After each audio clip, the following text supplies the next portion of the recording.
We are good. We got some people filling up the room. That's fantastic. Thanks for joining us straight away. I'm just going to invite my guest on here first.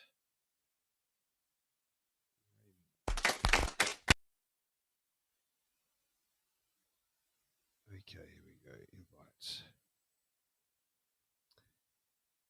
Thanks for joining us, ladies and gentlemen. I just jumped off a show here on Fireside too. It was a good show. Here we go. Raymond is on the stage. Ray, I'm going to invite you up to the stage. Invite to video mode as well. Okay. Knock that on myself. Give me a second. Turn on video. Boom. All right, man. We're here. Raymond, how are you, brother? Joe, it's good to see you, man. How are you? Oh, I'm great, man. I really am. I'm really excited for today's talk. You're one of my favorite people. So welcome back to Fireside for the second time as well. That's great. I think, obviously we said we're going to do a regular thing. We're here again. Should have been one in between. I've been super busy, but I definitely want to make more and more with you here because you're just a super interesting guy, man. I'm glad that our mutual friend Troy Coward's introduced us together. So how have you been recently, man? Yeah, I've been good. I'm developing all kinds of intellectual property for a couple of mobs over in Silicon Valley. As you know, I specialize in longevity, but I'm also a professional astronomer. So there's a little bit of overlap there. People ask me a lot, how does astronomy relate to biotech? And it's actually quite interesting because when you are an astronomer, you learn about where all the atoms, all the matter in the universe has come from and how it got here. So where did the oxygen we breathe come from? Where did the calcium in our bones come from?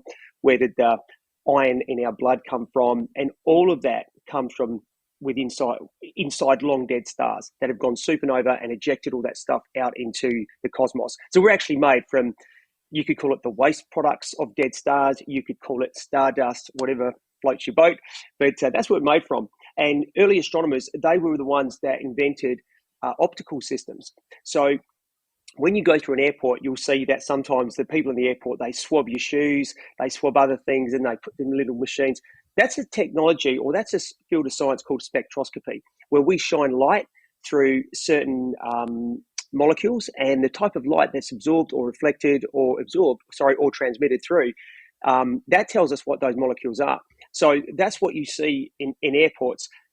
That's all. That technology was invented by astronomers. So when I walk through a lab, a biotech lab, I have a very, very deep understanding of a lot of how the equipment works. Whereas maybe a standard scientist that is just maybe working in biochemistry, he may not have that deep knowledge of some of the equipment, where it came from, and it can be quite helpful. So it's not uncommon to see me open equipment up, hack it a little bit, modify it to do something slightly different. I'm quite literate with that, and I enjoy doing that. But that's the overlap you get from astronomy to something like biotech. Mate, I've got to ask you before we even get into it all, like, where did all this fascination and interest come from? So, yeah, we've got Elvis in the house as well. Elvis, thanks for joining us. Did you always have this as a kid? You've grown up to be a scientist and you're in these particular fields. One of them is longevity, which we've talked about before, which was a fantastic podcast, by the way. Really informative. It sparked the interest of quite a few people, which is great. Now we're going over to, obviously, astronomy today. But I think to be a scientist like you are, you've always had to have that curious mind. I believe I have it, but not to the level of what you do. So tell us a little bit about that first before we get into the whole astronomy thing. It's a great question. I want to tell you a funny story, and it's going to make me sound like a complete nerd. Do it, mate. I always thought when I was a kid, I always thought that everybody was just fascinated with space, especially, and science, but space. So I just thought that, because space is the unknown, it's infinite. It's not really infinite, but we can talk about that later. And I just thought everyone was into it. Because humans, by nature, we judge other people by our own standards. So, for example, a dishonest person won't trust anyone because he thinks everyone's like him. And so me being this mad little scientist at the age of 10, thinking, science is amazing, astronomy is mind-blowing. I thought everyone else was like that. It wasn't until I was 18-year-old, and I remember I was at a party, and it was a good party. We partied like 18-year-olds do, and there was a newspaper the Sunday's newspaper was out on the table, and I was reading through it while everyone else was partying and drinking and doing the stuff. I'm looking through the paper, and I open up this page, and there's a photo from the Hubble Space Telescope of a spiral galaxy on the left-hand page. It's a beautiful color photo of the Whirlpool galaxy. On the opposite page was a picture of this model in a bikini, some aspiring model, and she was hot as. And so I called some of my friends over to check out the galaxy, but everyone's looking at this woman. And I'm like, what's going on here? You're not even focusing on the galaxy.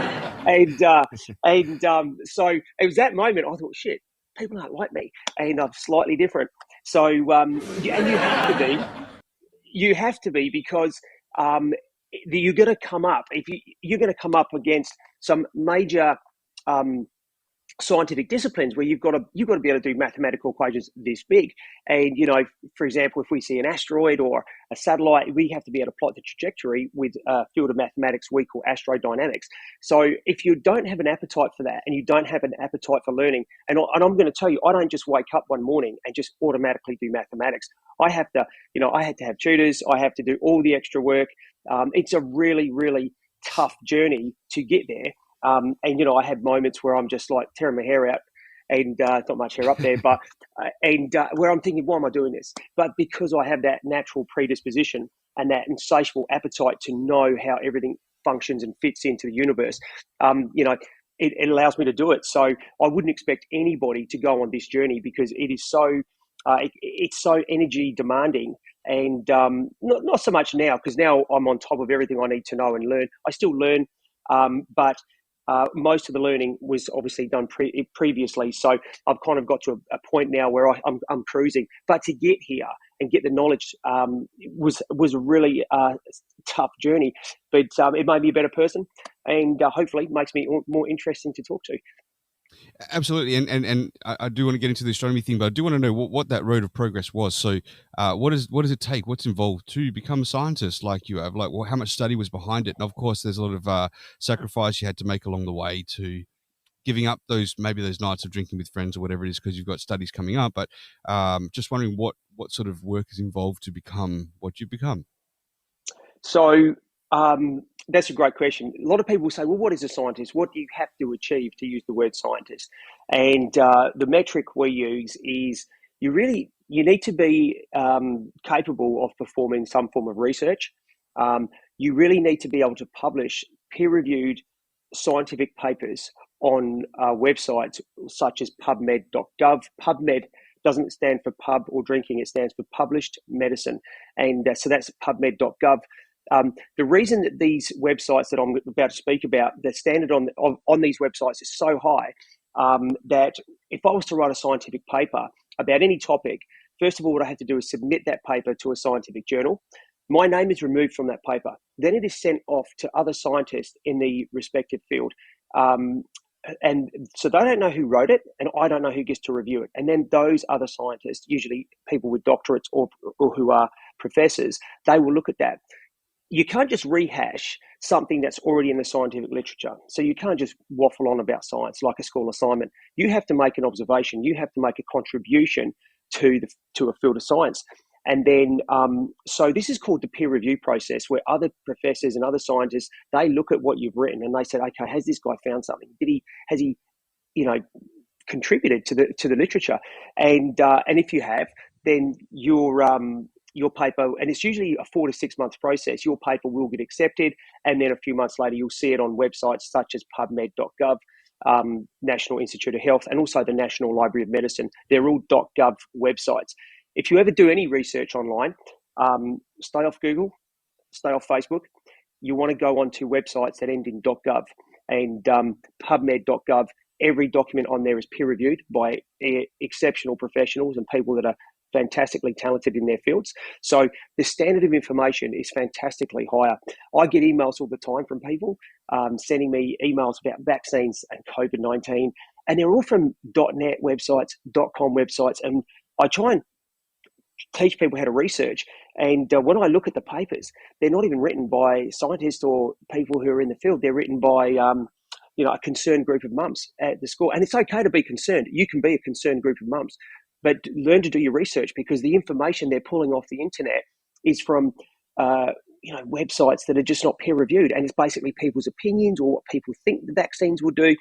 People are worried about mRNA and the long-term side effects. By the way, mRNA vaccines, RNA and DNA is nothing more than amino acids. That's all it is. So every time you eat protein, every time you eat spinach, or any time you eat anything really, it's just full of amino acids, and that's what DNA is made from. It's just a sequence of amino acids. Those amino acids get folded to make a protein, and a protein is really a machine inside the body that can go and perform a function.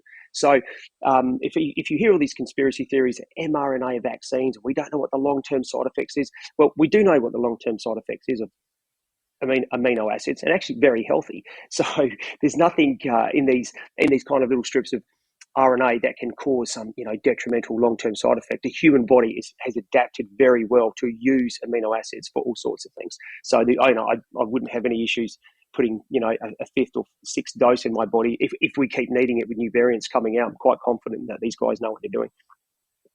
Okay, that's such a good advice, because a lot of people are a little hesitant. I'm double vaxxed, right? And we're not going to go down the vaccine track today, ladies and gentlemen, but just to bring that up while you've raised it, is that I'm double vaxxed and really hesitant for the third and fourth and fifth, or whatever the case might be. But to hear it from a scientist himself who actually knows and understands about the breakdown of amino acids and about building antibodies and things like that, I put my trust in you, man. So that's a good thing.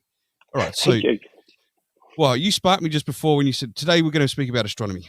You have your own observatory in your backyard, right? Which is just amazing. After our last show, you told me about this, and we did a video call, and you sent me a screenshot of. I took my own screenshot. Sorry, of you with your observatory in your backyard, which not everyone has, ladies and gentlemen. He can see the stars pretty well with this thing. So, you just said before that we thought that space was limitless, but it's not. Yep, that's correct. How is? I mean, like that just blows my mind straight away. I mean, I can't imagine it. I imagine it to be forever, infinite, right? But at the same time, like, how can it be? I did have that question, but I can't even imagine walls being put up where you hit the side of the space wall, right? So explain to me where there's limitations when it comes to space. Sure. So the Big Bang happened around approximately 13.7 billion years ago that we know of. And we know that nothing can travel faster than light. So if the Big Bang was here and it exploded 13.7 billion years ago, then this side could be 13.7 billion years, and this side could be 13.7 billion years. That's what a static universe would give us. However, that's completely wrong. It is much, much bigger than that. So that would be about 27 billion light years across. But what we're seeing is that all the galaxies in the universe are expanding away from each other. So you can have a galaxy here, one in the middle, and one over here. They're all moving away from each other. And how's that possible? So what we know is the universe is expanding, but it's not just expanding on the edges out here like an explosion might. It's actually there's expansion happening all through it. So if you've got a galaxy here and here, and the edges of the universe are expanding on the outside, these galaxies are also being pulled apart. But then galaxies over here are being pulled apart. Galaxies down here are being pulled apart. This expansion is happening everywhere. And as the expansion happens, something fantastic, or not fantastic, but fascinating happens. It means that galaxies that are on the other side of the universe, with all the expansion happening between us and them, they are eventually going to be moving away from us at faster than the speed of light. Now, that doesn't mean to say those galaxies will be moving faster than the speed of light. It just means that the combined expansion in between us is going to have that effect, because it's going to be pushing them away. But it will get to a point where they're moving away faster than the speed of light. And there's a paradox here, because people call the Big Bang, before the Big Bang, they call it the Dark Ages. And even after the Big Bang, when there was no stars, because stars hadn't formed yet, they called it the Dark Ages. Well, we're going to have another cosmic dark age. If you think about it, 5 billion years, 10 billion years from now, I haven't run the numbers, so I couldn't give you an exact number, but it's completely findable with some mathematics. You could work this out. There will come a time, because everything's moving away from each other, where we look up into the night sky and we can no longer see any other galaxies. They're all going to go. They will all be so far away, they will vanish from view.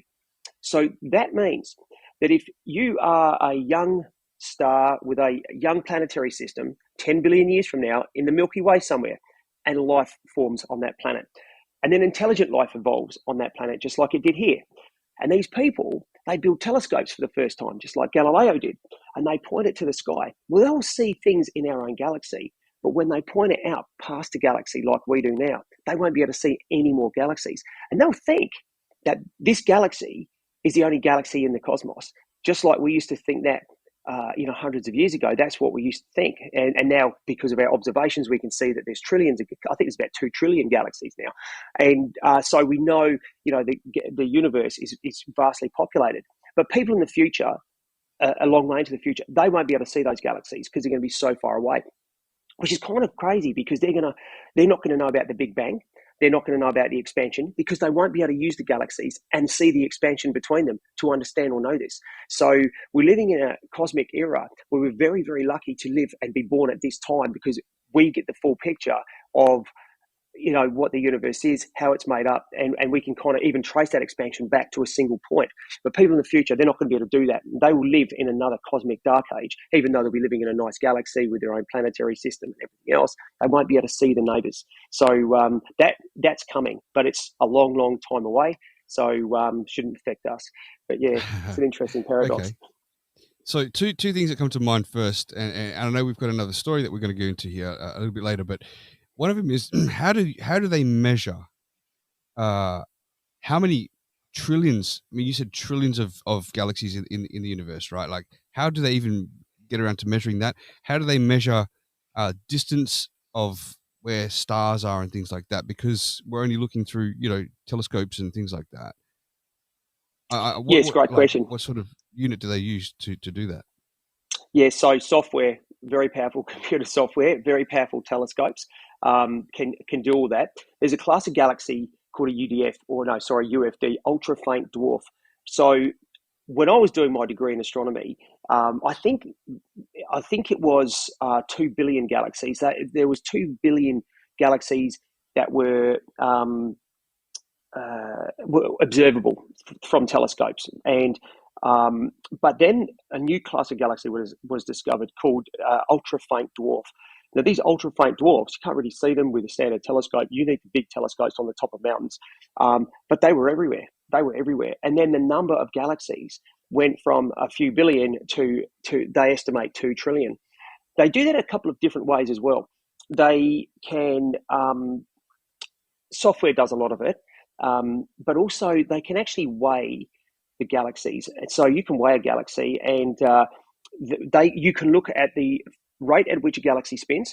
You've heard of the Doppler effect. We can look at one side of a galaxy over here, and as it's coming towards you, it'll be blue, and as the other side's moving away, it'll shift towards the red end of the spectrum. That's called the Doppler effect, and you see it when a police car or an ambulance races past you. It's got a Nina, and as it passes you, go Nina. That's the wavelength being compressed or stretched. We see the same effect with light, so we can tell you how fast a galaxy is spinning, and based on how fast it spins, scientists can tell you. They can work out what these things weigh.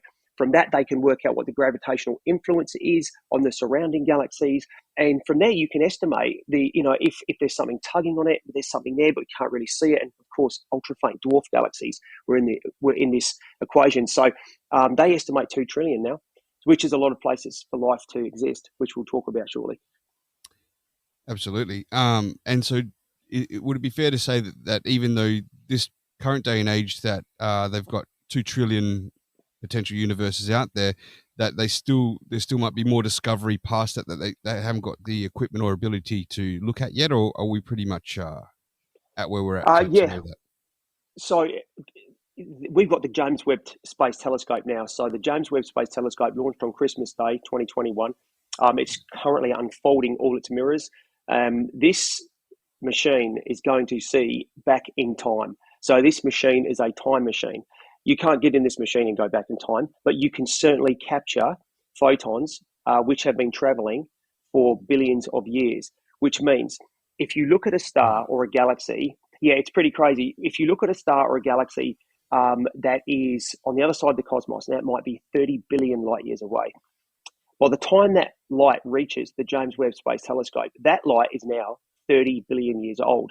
So we're seeing those galaxies as they were 30 billion years ago.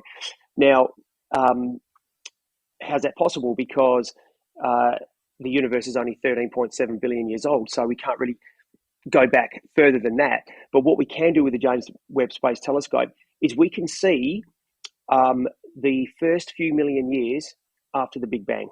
So we're going to be able to look at how galaxies formed at the very, very early stages. And none of this is going to be in color. None of this is going to be in the visible light spectrum of what humans see. Where most of this is going to be in infrared.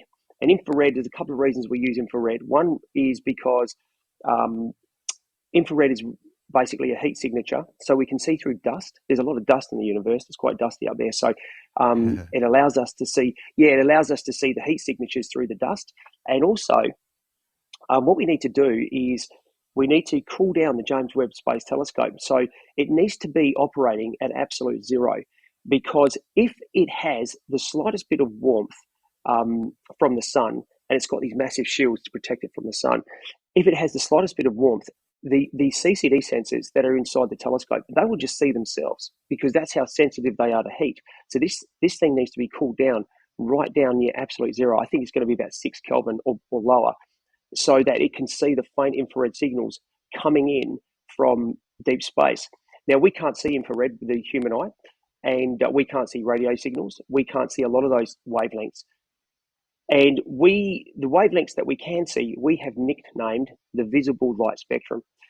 But there's nothing really different about the visible light spectrum and all these other wavelengths. It could be ultraviolet, it could be microwave, it could be infrared. They're all observable with the right equipment. It's just that our eyes have not evolved to be able to see them.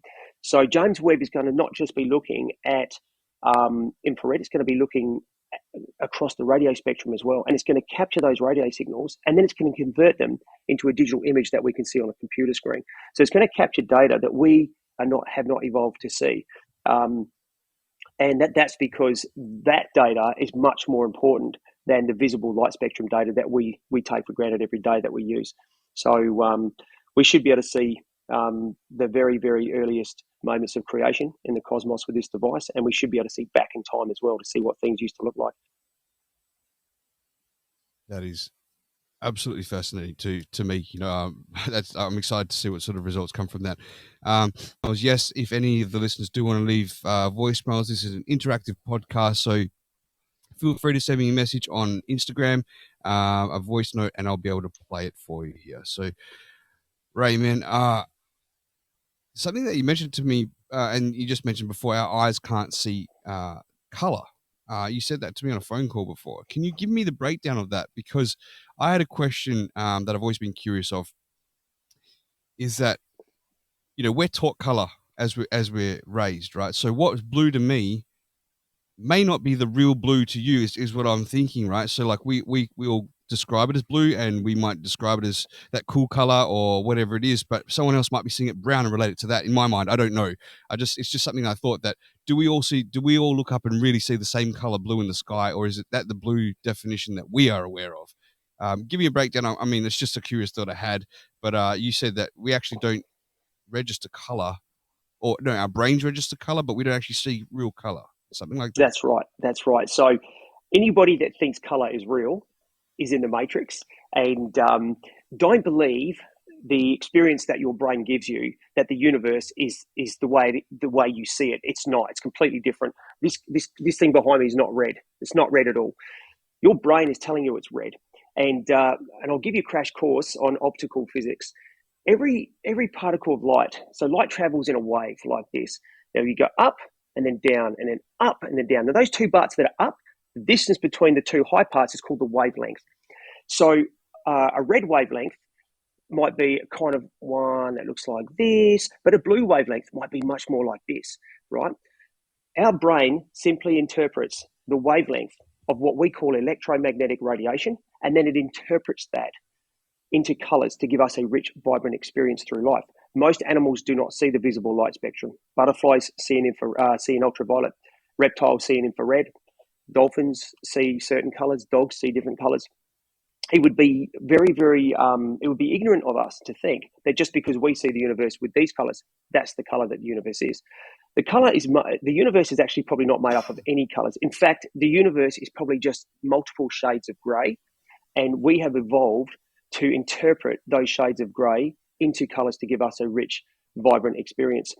And we see, I think from memory, we see less than 1/50 billionth of the visible wavelengths that are available. So you've got gamma rays, you've got X-rays, you've got microwave, you've got radio, you've got all these other wavelengths out there, and we see the most tiniest slither of the available wavelengths that's out there. We're actually quite blind, and we don't see much of it. But we're so, humans are the most advanced species. We're fantastic. We can do all these things. Well, we're actually really blind. We can't even see color at sunset. Everything becomes a silhouette. Human eye cannot see color in faint light. That's why everything starts to appear black.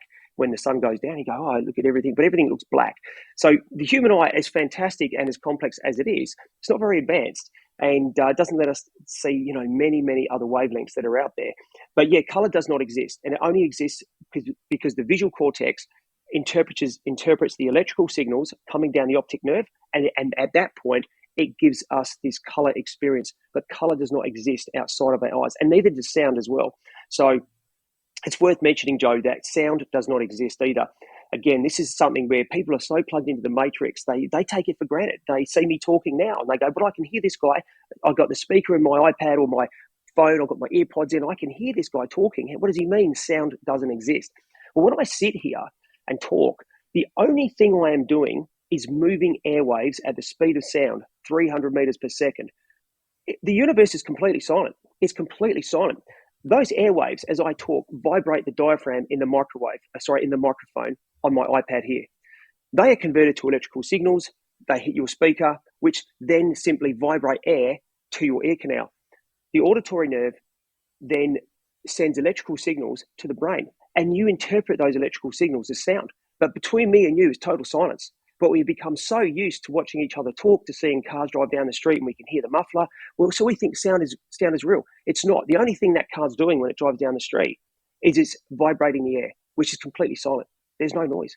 And then it's our interpretation of those airwaves converted into electrical signals, and then the brain converts those electrical signals into experience we call sound. But sound out here, the universe is completely silent. So color and sound do not exist outside of your mind. Truly amazing. So I was under the impression that the universe was created with vibration. Would that be kind of similar to what you're saying? So there's no sound, but the vibration creates a sound that we hear. But I've heard planets before making different sounds. That's obviously the vibration that they're making, which we're picking up, right? Yeah, all the planets are doing are vibrating, but there's not. The universe is devoid of air. You need air or some type of gas for sound to propagate. There's no gas in the universe except inside nebulas and around the planets, or around the atmospheres of planets. So the universe is completely silent. And so if you were in space and you screamed, no one's going to hear you because there's no air for the airwaves to propagate to you and me. And even if you did scream, all you would be doing is vibrating the air. And then my ears interpret those vibrations into electrical signals, which my brain converts into the experience of sound. But between me and you talking right now, there's absolutely no sound. And I know that can shatter people's illusions. I know that is a really hard concept for a lot of people to wrap their head around, because we take this for granted. We take color and sound as these are constant, and we know they exist, but they only exist because of the experience our brain gives us. It interprets electrical signals into what we see as color and as what we experience as sound. But between me and you right now, if you were, there's just no sound. There's only airwaves moving between me and you, which we interpret as sound. Amazing. We have a question. From Elvis. So let's see what he's got to say. Yeah. Hey, what's going on, fellas? Rocstedi, my brother. How you doing? Raymond, how are you? Elvis, I love your name, man. Question about the moonlight. How you talking about space, but I'm talking about here on Earth. Sure. I measured the temperature with a laser pointer that I had for when I used to do HVAC work. If you shine it on the ground in direct moonlight, that's actually like 1.8 degrees cooler, usually 1.7, something like that, than being in the shadows of the moonlight. I was just wondering, what is the scientific reason behind that? I'm kind of curious. Thanks. That's interesting. So you're saying that the moonlight, where the moonlight is hitting the ground, it's 1.7 degrees hotter than where the moonlight is not shining. Is that correct? So he's not live. He's just left a question. It's like recorded voicemail. So do you want me to play that right, again? Sure. Okay. No, that's fine. So basically, if I go. understood the question, if I understood the question correctly, I think moonlight's just basically reflecting the sun, and the moon doesn't have an atmosphere. So, and the moon and the color of the moon is great to reflect light, and it will reflect heat as well.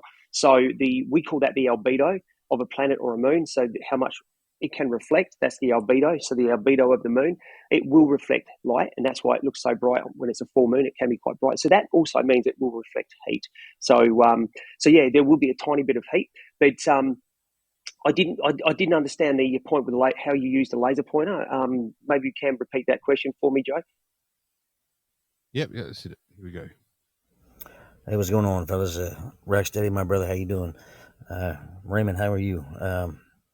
Had a quick question about the moonlight. I know you talk about space, but I'm talking about here on Earth. I measured the temperature with a laser pointer that I had for when I used to do HVAC work. If you shine it on the ground in the direct moonlight, that's actually like 1.8 degrees cooler, usually 1.7, something like that, than being in the shadows of the moonlight. I was just wondering, what is the scientific reason behind that? I'm kind of curious. Thanks.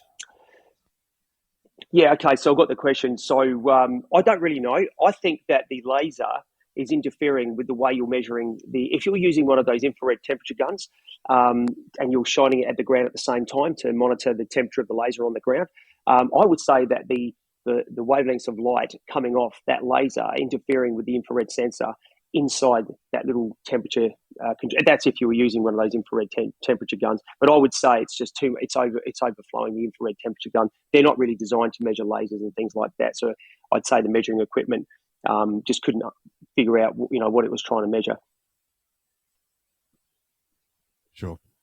Thanks for that, man. Now, I heard once a while back that when we look through telescopes and look at planets, that we can't see color as well. I've never been able to obviously look through a powerful telescope to see that properly, but I do know when we see pictures of like Jupiter or whatever that we have got colors and we've got the red, the big red dot on Jupiter. Is that visible through telescopes? And if not, why? So you can see a little bit of color on Jupiter. You can see a little bit of color on Saturn. You can certainly see color on Mars. You can see the polar ice caps on Mars. I do all this from my back garden. But again, the human eye can't see faint light. It can't see color in faint light. So when you look at some of these deep space objects, because they're so far away, you put your eye up to the eyepiece of a telescope, and these objects just aren't conveying enough data or enough light information for our eyes to then be able to figure out that there's color or for us to interpret it as color. So that's why most of the objects you look at through a telescope will look kind of black and white, like distant nebulas and things like that, distant galaxies. However, CCD cameras, which have been designed for telescopes, they operate, they're thousands of times more powerful than the human eye. So if you were to take a photo of Jupiter or a nebula or something like that, then they can easily capture the colors and the vivid detail. So, but yeah, unfortunately, the human eye is just not powerful enough to see color in distant deep space objects. However, if you were on top of a mountain with one of those big $100 million telescopes that the government fund, if you put an eyepiece in one of those, and they'd never let you, but if you put an eyepiece in one of those, you would see color. Okay, cool. Ray, tell us about the time that you're filming in the sky. There's a bit of a story there that you can go into. It's pretty fascinating. I really don't know much about it. You've mentioned it after our first podcast, which was in December, and I've been waiting for this moment to really hear the breakdown of this particular story. So go ahead, mate. Yeah, sure. So 2007, I had driven about 45 minutes to an hour out to a suburb in Western Australia called Chittering. And this story is about a spaceship, by the way. And so I set all my equipment up. I would get there usually around 4 o'clock in the afternoon because it takes me a couple of hours to set all my equipment up. And then I wanted to do this kind of beautiful wide field view of the Southern Cross, and the Southern Cross is a constellation, so it's not like a tiny little object. It's kind of takes up quite a bit of sky, and behind the Southern Cross or near it, there's these two beautiful nebulas that I wanted to capture as well. So when you take a photo through a telescope, though, or you do any astrophotography, unlike a normal camera where you just press the button and the photo's taken, when you're photographing in total darkness, you need to open the shutter up and you keep it open for maybe half an hour to an hour. And that allows the faint light of deep space to trickle in onto the film or the CCD chip so that you can get a big, bright, beautiful, beautiful image. And that presents a couple of problems. As you're focused on an object in the sky, if you're focused on that object for half an hour, the Earth is always turning. So these objects are always moving through the sky. So you need equipment that's able to track the stars against the Earth's rotation very, very slowly. So, and I won't bore you with how that's all done, but so I'm taking photos now. It's about 2 a.m. I've been taking some other photos up until now. Now I decide to do this photo on the Southern Cross. So I am. It's about 2 a.m. and I'm looking at the Southern Cross, and I've got to guide the photo too, because the telescope and the guiding the gears on the mount, they're just not accurate enough. So I also have another telescope, and I won't bore you with how I do it, but I'm also looking through this other telescope to make sure it doesn't kind of drift or anything like that.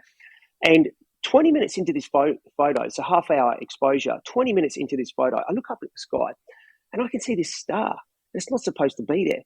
And so I keep the photo going, but I keep looking up, and this star's getting bigger and bigger and bigger. And what the hell is that? And so by the time I finished the exposure, for another 10 minutes it took, this thing was now the size of a full moon. It looked like a kind of a bright, misty full moon. Now, I'm pretty literate with what's supposed to be up there. I knew what I was looking at was not in the atmosphere. I'd never seen an object like this before. I thought, man, is this a comet? Because comets can have what we call, the comet tail, typical tail of a comet. We call that the coma. And sometimes if they're coming straight at you, they can flare out like this. I'm thinking maybe that's what I'm seeing. Of course, if it was what I'm seeing, I'd get my name on it. So I'm thinking, hey, I really want it to be a comet. And so I'm looking at this thing, and it's slowly kind of moving. It's kind of moving west. And so I put an eyepiece into the telescope, and I moved the telescope to look at this object. And what I saw was mind-blowing. And I'm the only person to have ever seen this. So what I saw through the eyepiece of this telescope was this big round patch of mist. And inside it was something incredible. All these stars were twinkling on and off. Some were going faster than others, like this, really fast. And others were really slow, on, off, on, off. What do you mean the stars around this shape or that itself? Inside this Okay. round patch of mist. Right. Inside this round, and I should tell your listeners before they tune out and think I'm a crackpot, NASA even contacted me about this within 48 hours, and I'll tell you why they did that. So I'm looking at this round patch of mist. As somebody who's literate in this field, I had no idea what I was seeing. Nothing had prepared me. I'd read nothing in the textbooks of what I could be seeing. It defied all explanation of what I was seeing. So I'm looking at this round patch of mist. Inside it, you could see all these flashing stars. Some were going slow like this, and others were going really fast like this. Some were brighter than others, and some were much dimmer than others. And I could not figure out what I was looking at. Behind this round object with all these twinkling lights flashing on and off, they weren't just twinkling, they were turning on and off. Behind this, you could see the background stars just solid, stuck in the sky as they're supposed to be, while this thing slowly drifted in front of them. I had no idea what this was. It's 2 a.m. I'm out in the bush by myself. I'm looking through the eyepiece of this telescope, and I can see this thing. And hairs on the back of my neck are standing up because I don't know what it is. And you do quickly say to yourself, is this a spacecraft? Is this supposed to be there? Is this from Earth? What is this thing? I don't know where it is. You wouldn't be human if you didn't ask yourself that question. I'm sitting in total darkness in the middle of nowhere looking at this thing in the sky. And I'm going, shit, is this what I think it is? Because I've seen a lot of alien movies and they didn't have anything like this. But, so I'm watching this, and so and it kept drifting, and then it kind of drifted out of view. And I'm like, holy moly. Now, the constellation I last saw it in was called Centaurus. So I thought, wow, there's something up there. So I rang Perth Observatory here in Western Australia. And now it's about 3 a.m. And, of course, they're all asleep. The one night a week they don't work is Monday night. And so I ring them. There's no one answering the phones. And I'm like, damn it. So the next people in line for nighttime and would be able to see Centaurus is South Africa. So I chuck all my stuff in the car. It usually takes me an hour to pack everything up. I mean, I was packed up in 10 minutes, man. And I hopped in my car. I did like 140, 150 all the way from this suburb back to my house. And I usually come in the house quite quiet because I don't want to wake anyone up. I lock the car up in the driveway. I'm running in and out from the front door into my office. I'm on the computer, typing and sending emails to all these observatories and people. And I finished up doing that about 6 a.m. And so I went to bed at 6 a.m., wake up about maybe 11:15, and I wake up and I've got like 100 missed calls on my phone. And it's all numbers I've never seen before. I'm like, what the hell? And I make a cup of coffee. I'm a bit tired. I look at my computer. I've got all these emails from all these like media outlets and people, because there were a lot of night shift workers, truck drivers, and people that work, on ships and things. And thousands of people witnessed something, but I'm the only person in the scientific fraternity that may have an actual photo of this. So everyone was coming to me saying, what is it? What did you catch? So sure enough, this thing is in the photo. And this wasn't on a digital camera. I was still shooting film in 2007. So I've got the negative to this. So I was trying to catch up and ring people, and there's all radio stations and newspapers asking me what I saw. And I had no idea what I saw. I could only tell them what I saw. And so I raced down to a photo lab. I got this roll of film developed. I raced straight back. I scanned the slide. I've got a special slide scanner or negative scanner you can scan into a 200 megabyte photo, and I opened it up. And what it looked like is you've got this beautiful photo of the Southern Cross. You've got these beautiful nebulas in there, but there's this thing that looks like a fast moving meteor moving to the right, but it's actually the exact opposite. The tip of that fast moving meteor moving to the right is actually where it started, and it actually expanded and drifted across my film to the left. And that's why when you first look at it, people, if you don't hear this background story, you'll think that it was something fast moving to the right. But it was actually started small and expanded and got bigger and bigger and moved to the left. So what was it? Well, I was, the only thing I could think of was it must be a comet that was, or that flew past the Earth quite closely, or maybe an asteroid. But I still couldn't account for all these flashing lights that were inside it. I had no idea. And debate raged. We had Orb Track, we had satellite tracking stations, we had all sorts of people. We had the United States Air Force, all kinds of people. We were talking to a lot of high-profile institutions over the next 2 or 3 days. NASA did a press release, and they said, we know what Mr. Raymond Palmer photographed above Western Australia at 2 a.m., and I can't remember the date, and they said that it was a malfunctioning Russian Breeze M rocket. And they said it was trying to launch an Arabian satellite called Arabsat, and a year earlier it had been launched, and it had malfunctioned shortly after launch, and it still had around 20 ton of rocket fuel on it. So when I first heard that, I thought, well, that's ridiculous. It wasn't. I think I know what a rocket looks like. That wasn't a rocket, and but then I thought about this, and they said it got hit by a meteor. They said some kind of space debris has hit this in space, and this thing's exploded in Mr. Palmer's photo. I mean, it's a 1 in a trillion shot. You've got to be pretty lucky to see this. You've got to be lucky to be outside and see something like that. Correct. At 2 in the morning, film right? it. Yeah. Let alone have a camera on that exact part of the sky at 2 in the morning on a Monday night when it actually happens, right? So it's a 1 in a billion shot. And so when NASA said that and they did this press release, I sat back and I thought about it, and I thought, well, how's that possible then? How does that explain that round patch of mist and all those flashing lights? And then it hit me because I Googled what a Breeze M rocket looks like, and I'm like, wow, I cannot believe I saw this. And NASA were right. What I saw in that round patch of mist was a Breeze M rocket is this huge, massive piece of shiny chrome. It's got all these fuel stages that it usually jettisons and goes through. The outside of that rocket is shiny chrome. It's like a mirror. The inside of the fuel tanks is opaque. And as chunks of this thing's been hit by a meteor, it's still full of rocket fuel. It's exploded like that. That's why it's expanded and drifted across my film. Those twinkling lights are pieces of debris the size of your car, the size of your fridge, the size of your couch. And all these pieces of debris are spinning in space. One side is perfectly shiny and chrome and reflects the sunlight, and the other side doesn't reflect and vanishes. And that's what all these twinkling things were in this round patch of mist. I believe the round patch of mist was the rocket fuel that we were looking at. And but all these twinkling stars going like this inside it, that was a debris field from a man-made rocket. And I'm the only human to be lucky enough to see that through a telescope. And it's the most incredible thing I've ever seen. So I had no idea what it was at the time. But now I look back and I think, wow, what a money shot. I got this photo. Wow. And I actually got to see that. You captured the photo of this, right? I've got a photo of it, yep. Is it up on your website?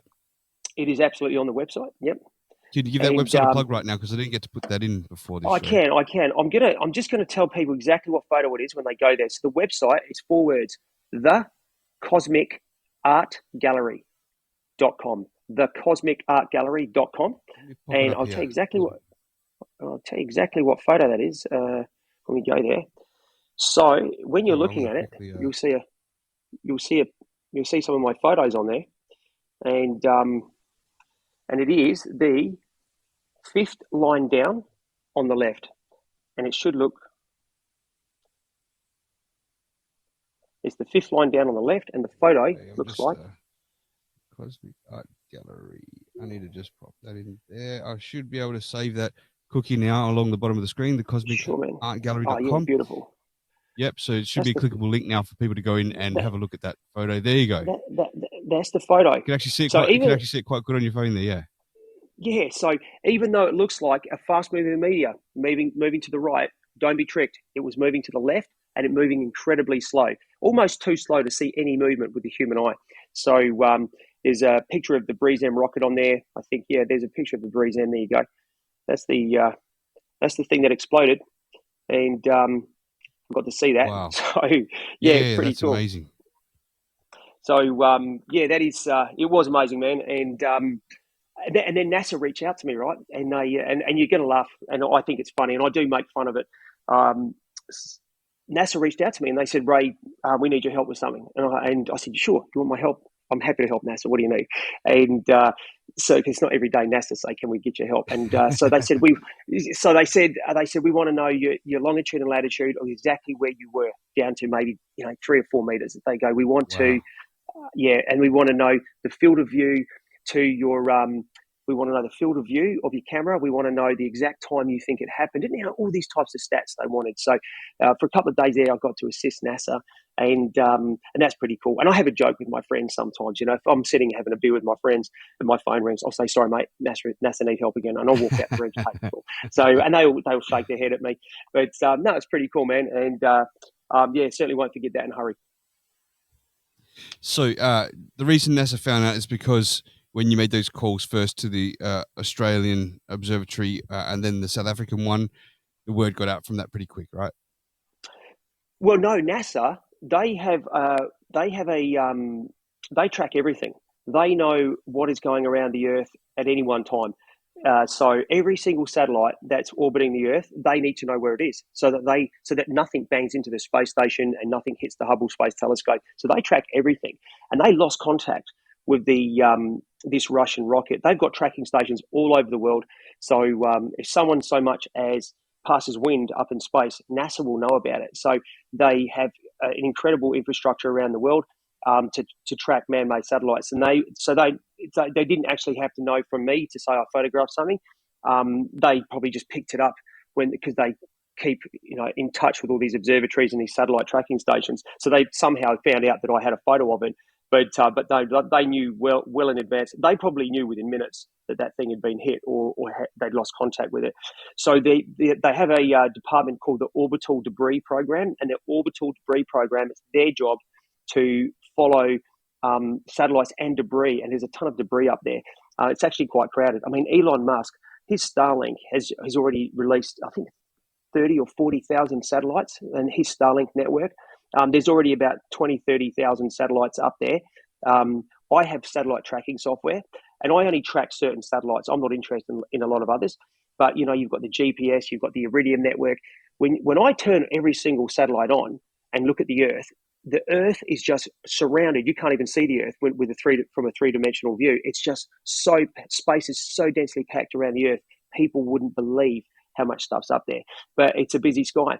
And during summer, when I sit in my back garden, I will sit out there, I'll track satellites, and I'll tell my friends and anyone, my kids, that satellite's about to crack the horizon over there and it's going to pass overhead.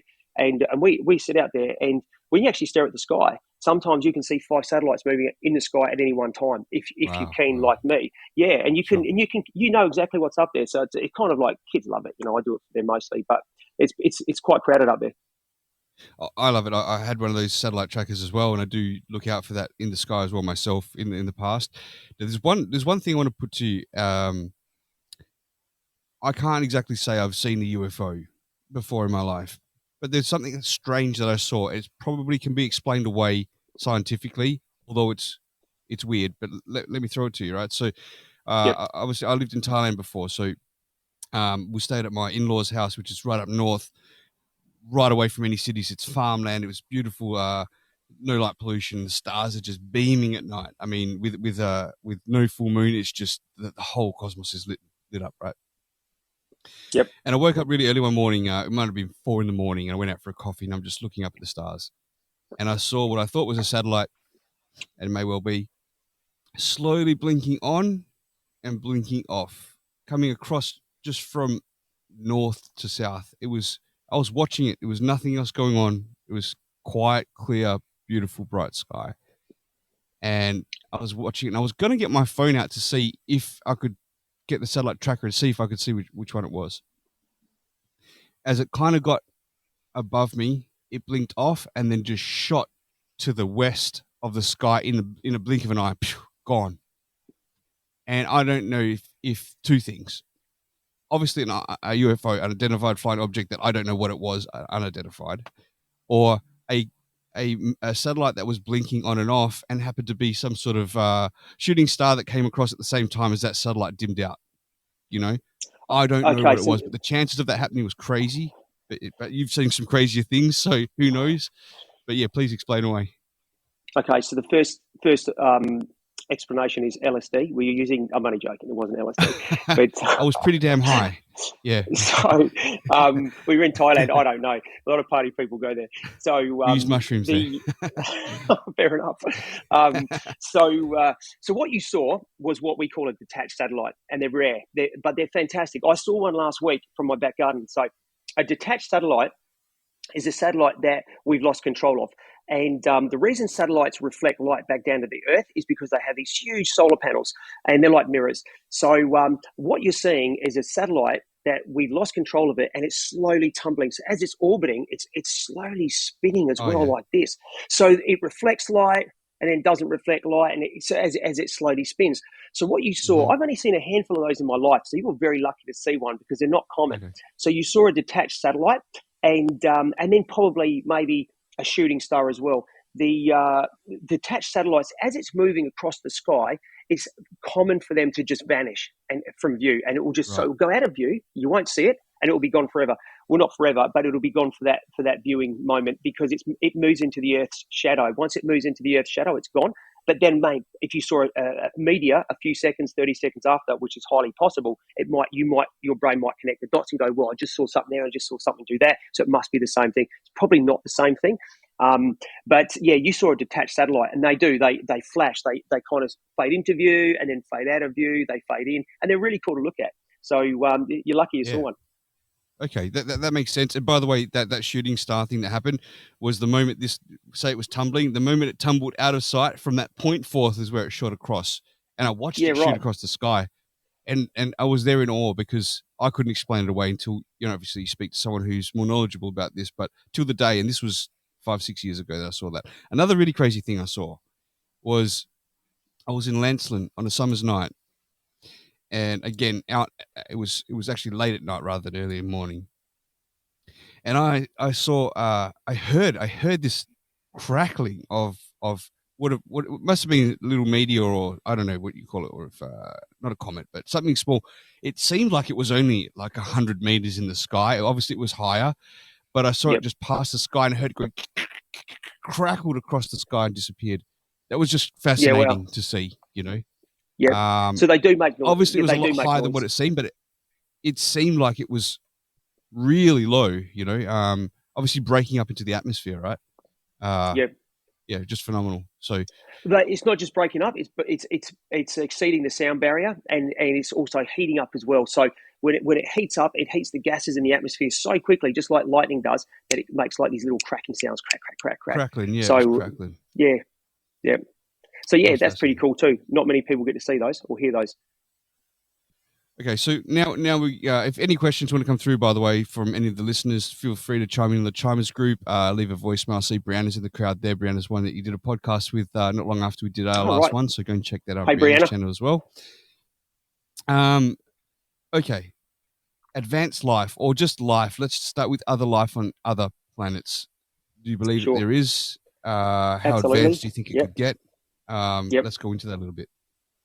So there's a few things about alien life in the cosmos that you should know about. Life has existed on this planet for maybe 2 billion years. 2 billion years we've been here. But it's only developed technology in the last 200 years. So what that tells me as far as Earth evolution goes is that intelligent life might be rare, but life is probably abundant all through the cosmos. And I say abundant because the same building blocks for life that are here on Earth are found all through the cosmos. We're a carbon-based life form, and carbon is everywhere. And it's really easy to make complex molecules when you're using carbon. So I would be blown away if the only place that life could take hold was on Earth. Now, what we do know is life hasn't just taken hold here on Earth once, right? So it has developed down in the deepest recesses of the ocean where it's freezing cold, where the pressures are incredibly high, places that traditional scientists in the 70s and 80s said life can never form in these places. We find it is in abundance. Life will grow wherever there is an energy source. That's what we're starting to see now. So and you don't need, we used to think that everything needed sunlight. That is just a myth. You know, there's that's called photosynthesis. Well, that's not true. So you've also got this thing called chemosynthesis, where living creatures, bacteria, and more complex creatures can use chemicals for energy. So all these things that we used to think, and a lot of us went to school in the 80s. You know, we were taught these things. Oh, life must have sunlight. Life must have this. Actually, no, you're wrong. Life can pretty much adapt to any environment. So just around our star, there is over 100 worlds, okay? So people think, oh, there's 8 planets. There used to be 9, but Pluto got demoted, so there's only 8 planets. Well, there's over 100 moons. Jupiter has over 60 moons. We have 1. Mars has 2. Saturn, I can't remember how many. Saturn has 30, maybe. By the time you get out to the outer reaches, and then we've got these other things called minor planets. You know, you've got Ceres, you've got Vespa, you've got all these minor planets which are like Pluto, flying around just around our star. So just around our star, there is 100 worlds, over 100 worlds, where life could take hold. And and that's just one star. And our galaxy has around maybe 400 billion stars. Each maybe has 50 to 100 worlds as well. So the amount of places life can take hold is staggering. And but something interesting about alien life that you should know is we're biological organisms, and we are currently developing AI, and we're currently inventing robotics. Now, in the last decade, we've seen robots jump to fantastically sophisticated machines where they can walk, they can do backflips, they can do all sorts of things.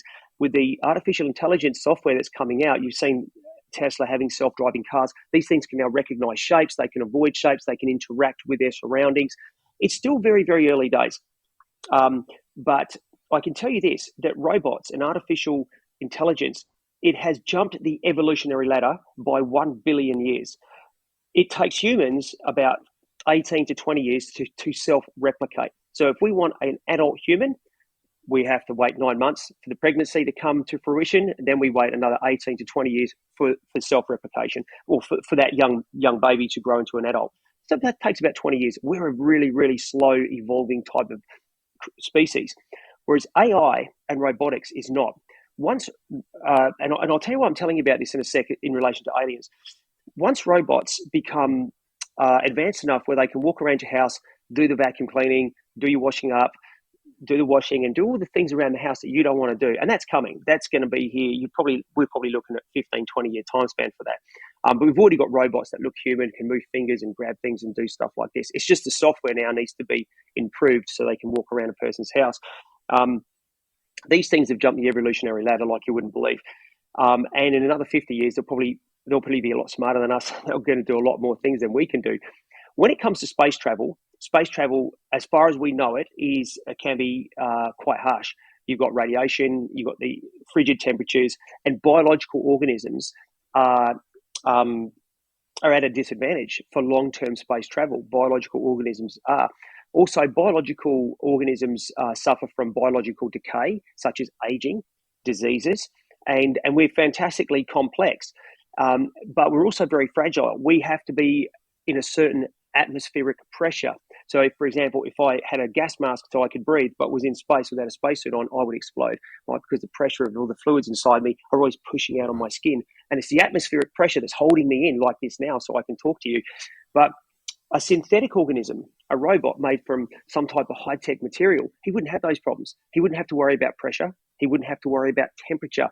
He wouldn't have to worry about pathogens, poisons, viruses, or anything like this. It's highly likely that ET has mastered this field because ET is not going to be at the same technological level as us. If you think about it in these terms, if life has been on this planet, or actually if the universe has been around for 13.7 billion years, for us to be at exactly the same point as another civilization, technically, the chances of that are infinitesimal, right? They're either going to be millions and millions of years behind us, which means they have not invented technology yet, or they're going to be millions and millions of years ahead of us, at which point they will have technology so advanced that we couldn't even begin to envision or dream about what they can do or what they've got. But what we do know already is that a biological organism is really fragile and it requires a lot of food, nutrients, all these types of things. And I speak to a lot of people in this field, and I speak to a lot of people in Silicon Valley who work in this field, and that's why I bring it up. It's highly likely that aliens have biohacked themselves, either genetically or synthetically, to make themselves withstand the pressures and the dangers of space travel. So we don't see biological organisms. When we see these movies with advanced aliens, we expect to see aliens in the form of synthetic machines coming out, but that are sentient. They're not robots like you might envision. And maybe they found ways to, just like Elon Musk is doing Neuralink, so that you can enhance the human brain and make it a digital type of entity. ET, which is thousands or millions of years ahead of us, they've already done that. They've already mastered that. So why would you be in a biological body with a limited lifespan when you can go synthetic and you can live forever? And you don't have to worry about all the dangers of space. So we think that advanced civilizations, there is a huge chance that they'll be synthetic as opposed to biological. Wow. Okay, so we have a question or two that's come through on that, and I want to revisit this again in just a second. So we've got a very good friend of mine, a guy I respect a lot, is called Chuck. Here we go, Chuck. Mr. Palmer, great to have you on the show tonight. So I just tuned in. I apologize if I missed anything relevant here, but there's talking about seeing satellites up in the sky. There's something really special about that, and I'll never forget the first time that I saw ISS up in the sky. And I was younger at the time. I was a teenager, and I saw something moving, and it looked like a star, but it was moving pretty quick.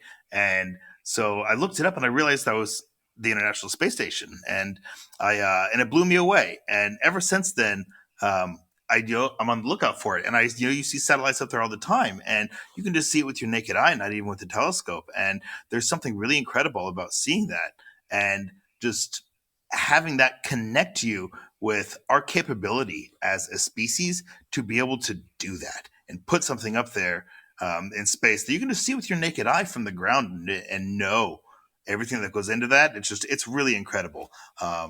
It's good stuff. It's good stuff. Yeah, Chuck. Chuck, it's quite magical. People that haven't seen it before might think, well, what's so cool about seeing a little white dot travel through the sky?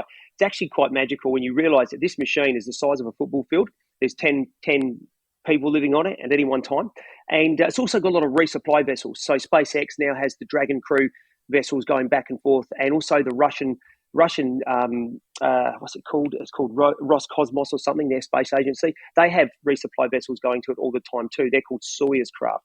And sometimes when the space station has passed over Perth in Western Australia, I pull out my binoculars because I track it and I can see if it's got SpaceX or the Russian resupply vessels with it. Oh, sometimes there's other vessels.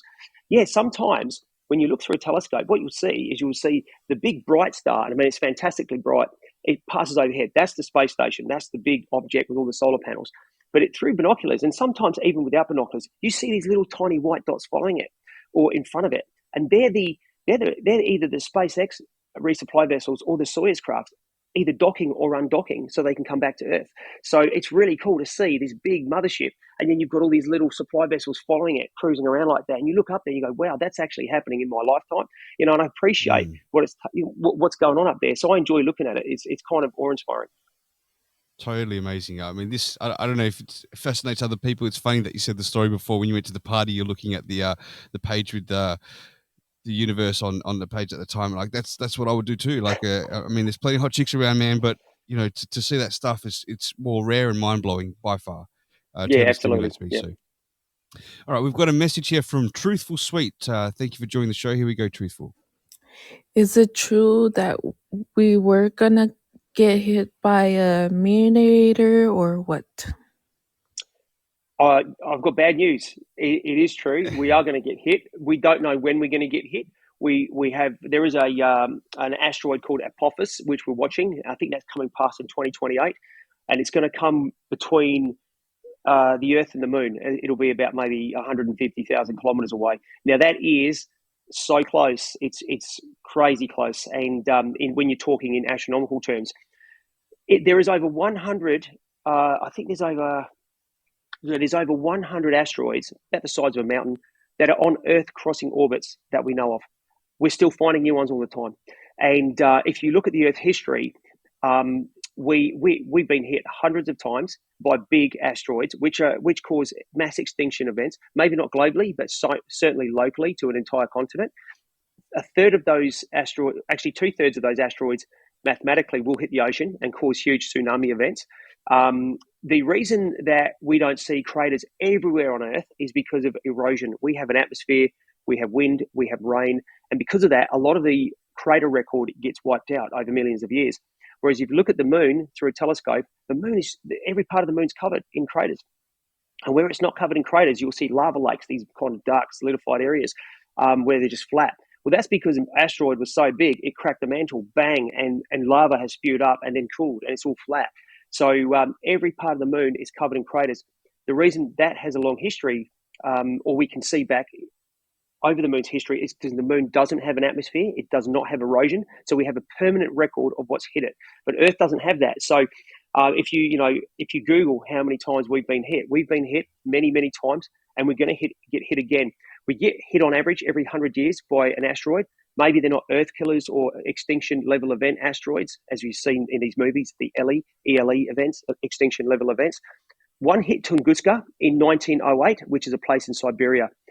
We think it was just a giant chunk of ice because there's no fragments of rock that we can find. But it leveled 100 kilometers of forest, and no one was living in this remote area, so it didn't kill anybody. That was in 1908. About 100 years later, I think in roughly 100 years, I think 2013, another one hit Russia. This time it was a rock, but it was much smaller than the one that hit Tunguska, thank God. It was the size of a car. And what was the name of the town? It'll come to me, I'll tell you, because you can see all these videos on YouTube. This one was about the size of a car. People are driving with their dash cams and then they see some flash across and shattered windows and everything. Yeah, okay, I've seen that. So this thing broke up into two pieces in the atmosphere, so it leaves two huge vapor trails in the atmosphere. And but it was about, people were looking at this thing, and it was about maybe 30, 40 kilometers away. It was still about 50 kilometers high, and they're looking at this thing. So everybody, university students and school students, they're looking through these windows and they're looking at these things in the sky. And of course, they had no idea a shockwave was coming. And this is how far away it was. It took 10 minutes for the shockwave to hit. So this thing's long gone now, and these people are still looking at the trails in the sky. They're taking photos of it, and all of a sudden, all the windows all explode. And the biggest injury was eye damage from shards of glass. So, but this thing, it wasn't very big, and it hit again a place in the forest. But if you were to say the 1908 event in Tunguska, if that happened over a crowded city, such as New York or London or where I live, Perth, it will kill 100,000 people. So they're out there. They are hitting us every 100 years or so. And if you're curious, some stage, just type in a Google search, just say how many asteroids are there in the solar system, and you will be blown away, and you probably won't sleep. But they're up there, and there's tons of them, and we just need to try and see it before it hits, so we can do something about it. Now, I believe the Earth isn't exactly round as well, because it's been hit so many times. If you were to take the water off the Earth, it's actually like almost oblong shaped, right? Something like that. That's right. That's right. Yeah. It kind of looks like a squashed raisin, or Yeah. it's kind of this weird looking, funny shape, and it's only the water on it that makes it look like a blue marble. But yeah, it's not. It's not perfectly spherical at all. It's a really distorted shape. So, do you think that any of these things that have hit the Earth before have these like cataclysmic clashes have wiped out civilization as we know it and had to reset us as humans learning again? Is there any sort of evidence that shows that there's any artifacts that showed intelligence before us that just couldn't have been possible with what we know the last few thousand years? Look, I think there's a lot of evidence where meteor showers and things like this have happened since humans have inhabited the Earth. Where we look at the history books, and when I say history books, some of the religious texts, there's stories about a couple of towns, Sodom and Gomorrah, and apparently God wiped them out with hellfire and brimstone. What we know is a lot of things that there's a lot of misinterpretation from natural scientific phenomena, because people thousands of years ago, they didn't understand science, they didn't understand the cosmos, they would have no idea what a comet was. So if they saw a comet in the sky with a big, beautiful tail, they wouldn't know what they're looking at. In fact, when you look at a comet has two tails. It has the tail with all its ice and everything, which is behind it, and then the solar winds blow some of that away into another tail. Now, if you were to invert that or kind of rotate it, you'd have this bright kind of fuzzy snowball up here, and then you have one beautiful white tail going that way and another beautiful white tail going that way. If you think about what that looks like, and you lived 2,000 or 3,000 years ago, and you have no idea about space, astronomy, the cosmos, but you are being taught about maybe religion, God, angels, right? All of a sudden, because you didn't look at the sky and say, hey, that's space. You looked at the sky, you said, they're the heavens. That's how these people used to think. So you see this comet with this big, bright, beautiful snowball and two white shrouds coming off it. That's an angel flying through the heavens. That's how these people used to think. So Sure. when you read stories like Sodom and Gomorrah, and by the way, in any year, in any given year now, you can see 5 or 6 comets with the naked eye from a dark sky. So comets are, a very, very common thing. There's lots of them up there, and there's no reason to think they weren't here 2,000, 3,000, 5,000 years ago. These people had no light pollution either, so they probably saw more than we get to see today. So, but Sodom and Gomorrah, in the Bible, it says that God rained hellfire and brimstone onto those towns. It's highly likely that there was a meteor shower or a minor asteroid that came down, just like the one in Russia came down a few years ago and destroyed that town. Misinterpreted natural phenomena has been, people thought that God was doing something. So there is evidence in some of the history books where we think that meteors or small asteroids have hit the Earth. We just haven't been able to find the evidence for that yet. So, but the impact record on the Earth does speak for itself. Again, do a Google search and you'll see we've been hit quite a few times. What are we to do if we know that another incident's coming? Are there other ways to stop it these days compared to 100 years ago? Sounds like we're due. We're due at the moment. We're 110 years since the last big one. That's right. Yep. What do we do if something's going to come? Or is there anything in place for future if something does happen, maybe the next 50 to 100 years? I think the first thing we need to do is work out how much time we have before it hits. If we have a lot of time, we can mount some type of defense like you see in the movies. If we don't have enough time to get something up into space to land on this thing or try and blow it out of the sky, or at least nudge its trajectory, if we don't have that, we would have to then work out where it's going to hit. Is it going to hit in America? Is it going to hit in Europe somewhere? And just get as many people out of there as possible. And probably one of the safest places to be is on high ground and up high in the middle of a continent somewhere, because if it does trigger a tsunami event, the tsunami event would be like nothing we've ever seen before, and you do not want to be anywhere near the coast. So inland is probably one of the safest places you can be, on a mountain or something. So get your hiking boots on. Get fit, get ready. Are there things in place globally where it could be anywhere that it may hit on the globe that every country's ready for something like that? Do we have anything that we can fire into space to break it apart or anything like that? We do have rockets that can travel in space. So the Americans they had a satellite about 10 years ago. They had a satellite that they wanted to shoot down because it was full of a chemical called hydrazine, and they didn't want it to land. They didn't think it was going to burn up in the atmosphere, so they shot it down.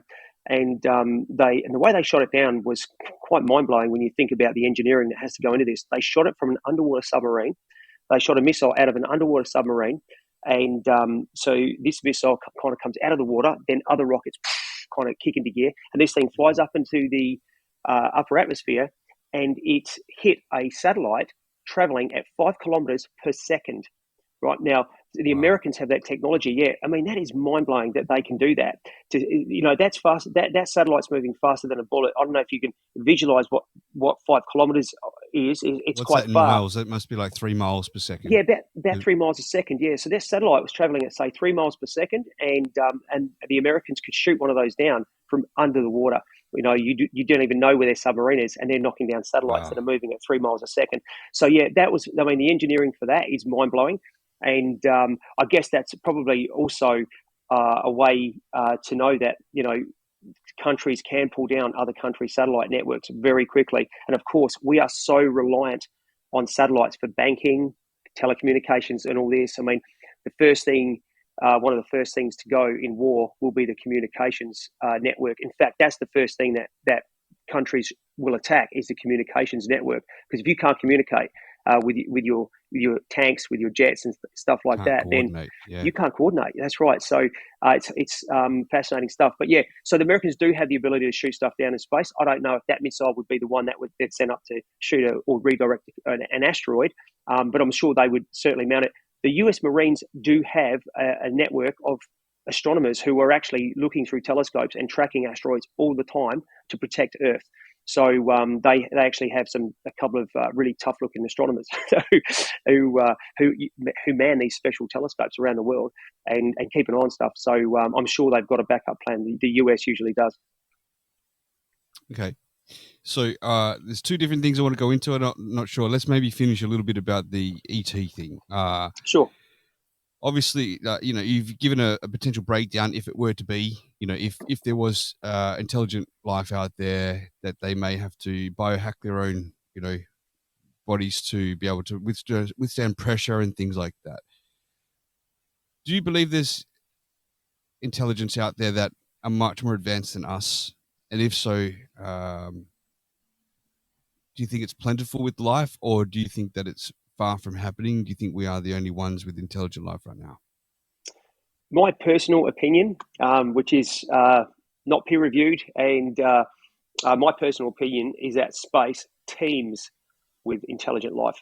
I believe it's teeming with life, and I think what you'll find is as humans reach a point of maturity and intelligence, we know to leave the natural world alone. In the 60s and 70s, people didn't really care about the oceans. You would not find one advert in a newspaper that said, put your rubbish in the bin, don't let it hurt the oceans and stuff. People weren't thinking like that.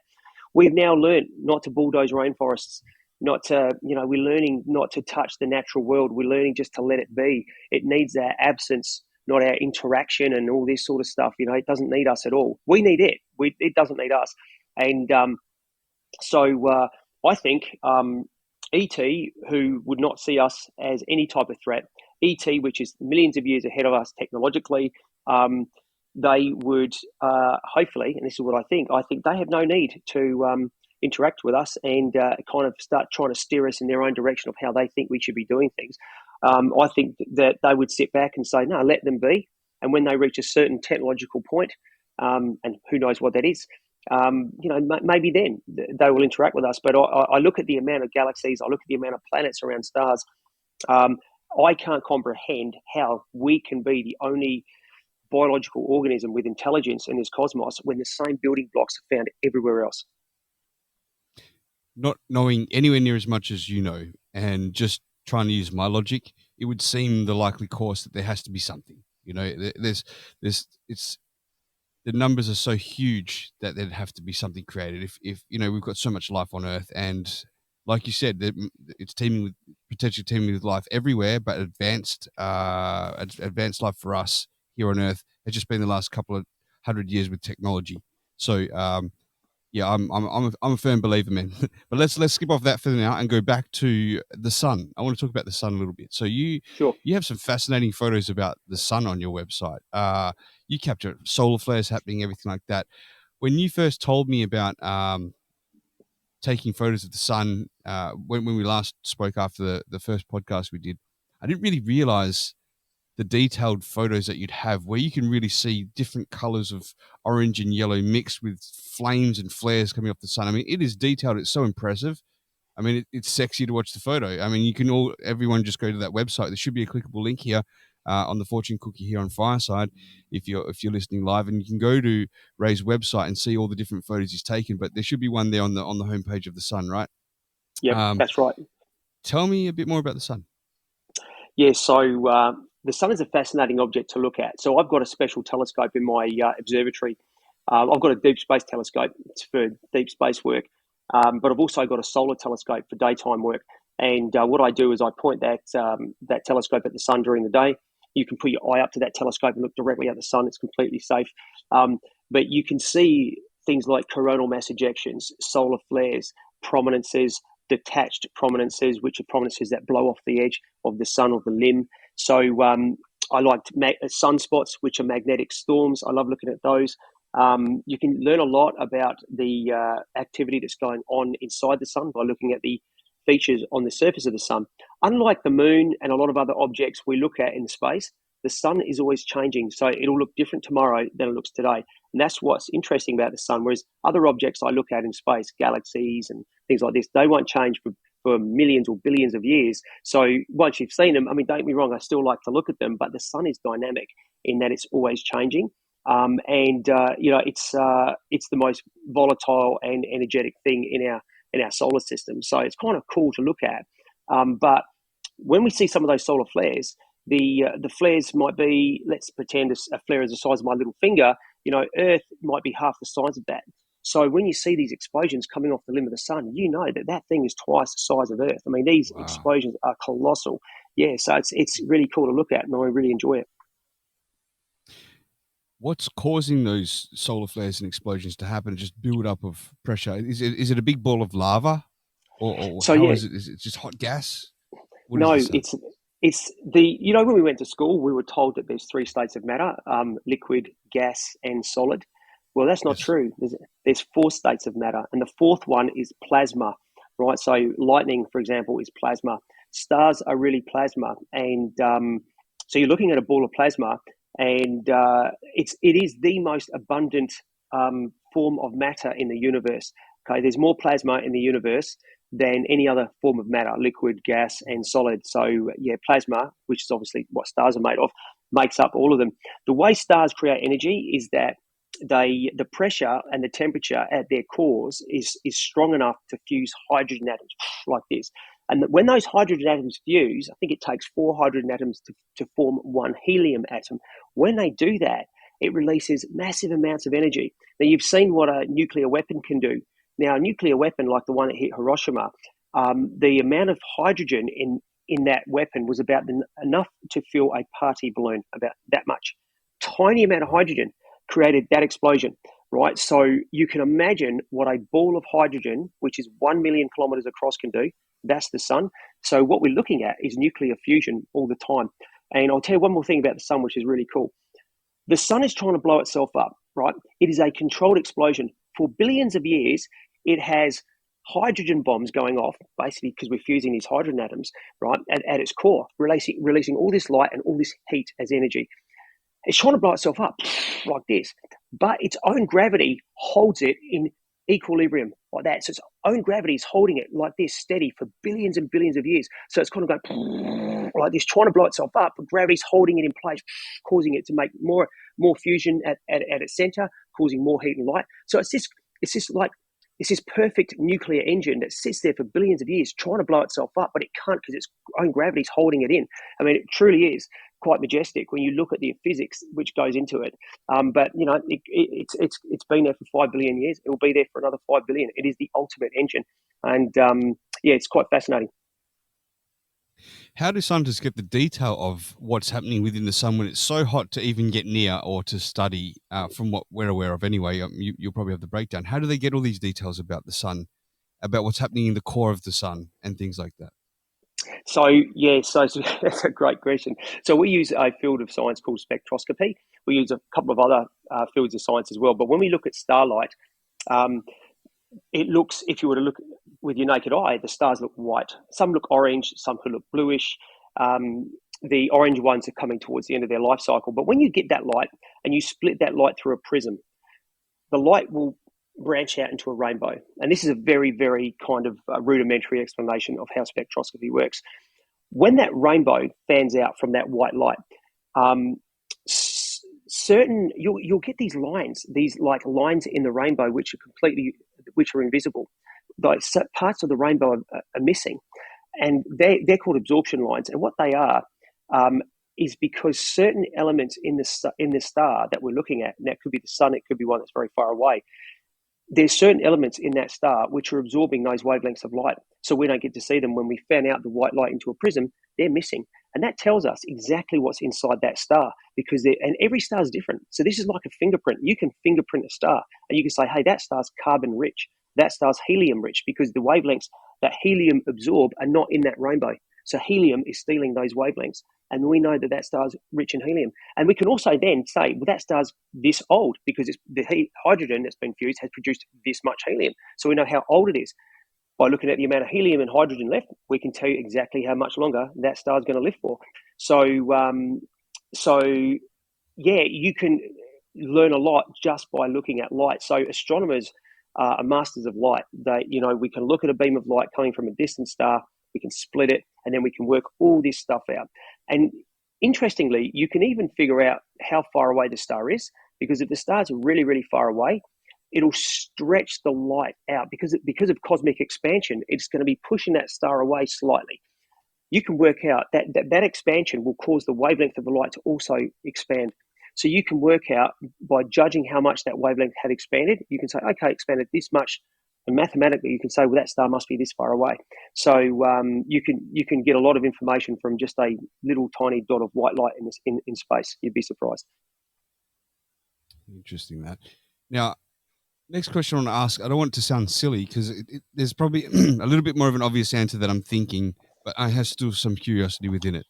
Is that okay? Let's use our hometown for example. We've got Perth, right? And in Perth, if you go a couple of hours up north, the temperature could be different by 5-6 degrees sometimes. Down south, usually cooler because it's obviously further from the equator. But sometimes it might not be the case. It might be a little hotter down south. Perth might be one particular lower temperature, and then above you've got a hotter temperature again. And obviously cloud cover comes into it, terrain comes into it as well. But how does it fluctuate so much with the sun in certain areas sometimes? Like maybe it's not a cloudy day, but the temperature's 6 degrees hotter up north. But wouldn't it always consistently be that sort of temperature separate from Perth because of the landscape? Maybe that has a playing factor in it.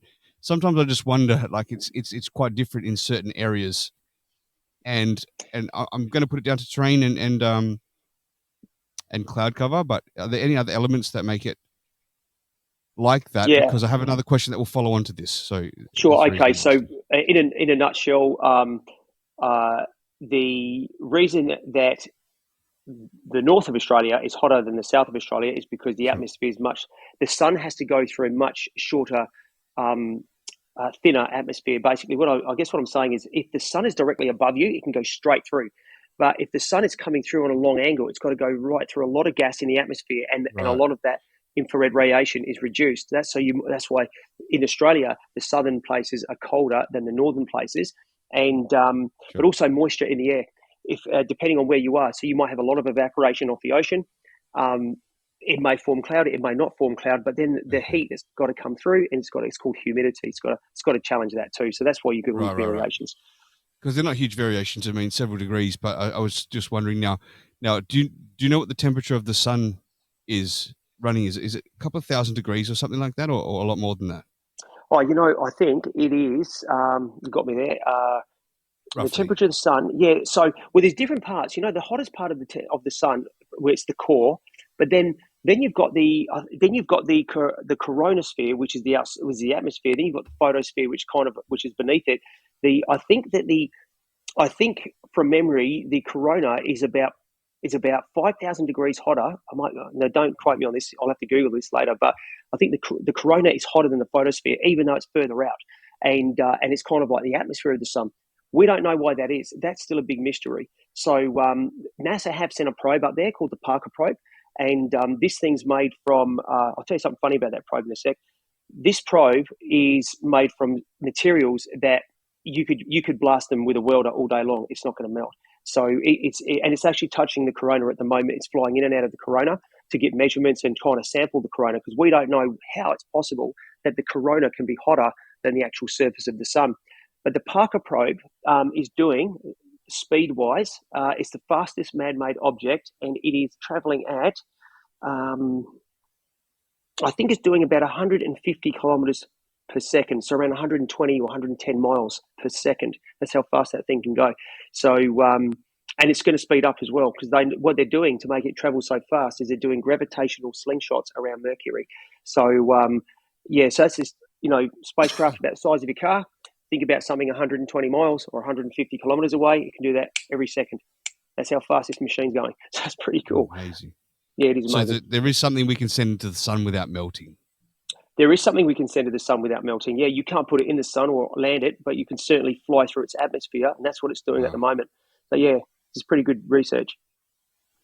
Truly amazing. We have Pixel Mixel wants to ask a question. Yes, go ahead. Raymond is a scientist. He specializes in anti-aging and also astronomy. So yeah, if you want to ask a question, he's writing to me, so I can't type back during the show, but certainly leave a voicemail.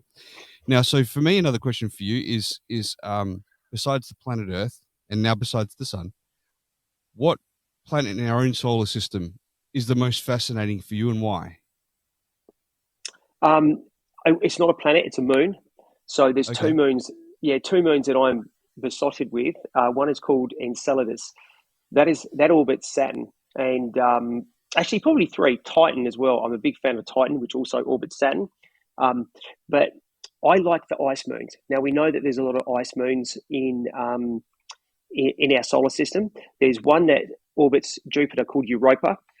It's covered in ice. We know it's ice, and we can see that from spectrographic data. We know it's ice, but there's all these cracks in it as well, and there's no craters. Why would there be no craters? If every other moon that orbits Jupiter or Saturn or even Earth is covered in craters, how come these ones have no craters?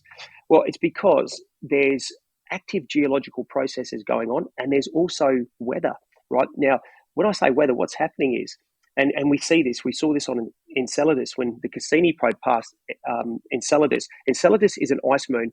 It's covered in ice. It's a ball of ice. Inside below the ice is a liquid ocean. And as the moon orbits this gas giant Saturn and goes around it, it gets closer and then further away, kind of like an elliptical orbit. It gets closer and further away, and Saturn crushes it and then releases it, crushes it and releases it. And that creates something called tidal friction. And it keeps the core of that. I don't understand what you mean when you say crushes it and releases it. It crushes the moon. Kind of warps it just enough. Yeah, just kind of. Saturn's gravity is so powerful that is compressing it. Gravity's compressing it slightly, and then as it kind of drifts away from Saturn, it opens up again, and it compresses it. Now, these compressions are tiny, but it's enough to heat the core of this ice moon. So we know there's a liquid ocean. There's these liquid oceans in the bottom of this core. Sorry, in the heart of these ice moons, there's liquid oceans, and the outside is all ice, obviously. But the pressure from tidal forces from these gas giants, it causes cracks in the surface ice, and the pressure of the tidal friction that's happening, it shoots water up out of those cracks into space. The second that water leaves those cracks, it is now in space, which is maybe 260 degrees below freezing. So it snap freezes like this, and it's frozen. So now you've got snow, which is rising, but then the moon's gravity pulls the snow back down, and it lands on the surface of this ice moon. And that's why there's no craters, is because it's consistently covering itself with snow, repairing itself with snow. Yeah. So now, if you've got a warm ocean, if you've got a warm ocean, then there's a chance that life is in there. The spectrographic data, and I just wrote a paper about some of this stuff. I can't remember the chemicals that were in there, but the spectrographic data found that one of the elements that was in there is a natural antifreeze element, which would be fantastic for life, because there's a lot of life on Earth which uses antifreeze. They can produce their own proteins which prevent them from freezing. That was found in these geysers that are coming out of Enceladus, that there's chemicals in there which can prevent freezing, which is a great thing for Enceladus's liquid ocean, but also for life to form. And there was other nutrients and things that we would, consider something to support life. Could be calcium, iron, these types of things as well. So that was all found in those geysers that were flying out through the cracks on this ice moon. So there could be all sorts of things under the ice. We just don't know. But they are on Earth, right? At the depths of the ocean, under Antarctica, life is in abundance, right? So life can form anywhere. So we think it's in these ice moons, and that's the most interesting place for me. Has life ever been discovered anywhere besides Earth at the moment? No, but there are interesting things. I don't know if you've ever heard of the wow signal. Back in I think it was the 80s. I have. Let me just cut in there before I forget, because I was going to ask that before with the new James something telescope you're talking about before. The telescope that can pick up all sorts of radio waves and ultraviolet light. Now, this wow signal that came through before is something that it would be able to pick up, right? And would it be able to pick up something from the past that's happened before? I don't know if the James Webb can pick up the wow signal, because I don't know the frequency or the wavelength of the wow signal. But the wow signal was a complex signal, and it was found. It came from the direction of Sagittarius, which is kind of towards the core of the Milky Way. It lasted for maybe 30 seconds, and then it stopped. But it was kind of it was quite advanced. So we don't know what that was, and it never repeated again. Can you explain to the listeners exactly what that was that came through? Yeah, sure. So, I haven't actually heard the actual audio signal of the wow signal. I've only seen the data, so it's hard to explain what it looks like. But it was just what happened, at least, yeah. Yeah, so, they've just got these radio telescopes, and a radio telescope is a big satellite dish. It looks like a huge dish, and we've got the most powerful radio telescope in the world now here in Western Australia, which is called the Square Kilometre Array. So, and we listen. So there's no point just looking optically at distant galaxies and things like that. We need to listen to them as well. So we build these things which are telescopes, and instead of looking at visible light, they look at radio light or radio signals, and they can capture, and they capture all sorts of crazy signals. There's another type of signal they're capturing at the moment as well, Joe. They're called fast radio bursts, and some areas in the Milky Way and out of the Milky Way can be radio silent, but then all of a sudden, for some crazy reason, you just get this burst of energy, and it's over in like 1.5 seconds. And we don't know what that is, and we don't know why that is. But some of them repeat at regular intervals. And so now, could it be a spacecraft? Well, let's say this regular interval was 10 days apart, that doesn't mean much. But if you speed it up, you get a dung, dung, dung, dung, dung, dung sound. You'd get something like that. So is that something in nature? Well, it could be. It could be something like a quasar. A quasar is like maybe a black hole that has a kind of beam of energy coming out of it, and as it's spinning, it could be the beam of energy could be flicking towards us and stuff. But the wavelengths that we're seeing don't match what a quasar would be giving out. So could it be something in nature we haven't discovered yet?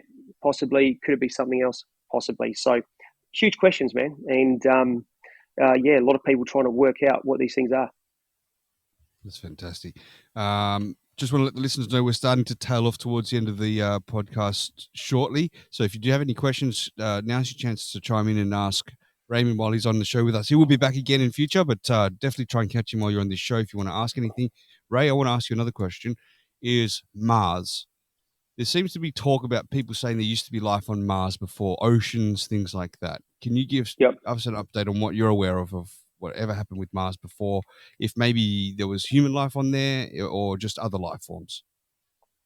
It's a possibility that life was on Mars in the distant past. We haven't found anything on there yet that says it. There was a meteorite that we found on Earth which came from Mars.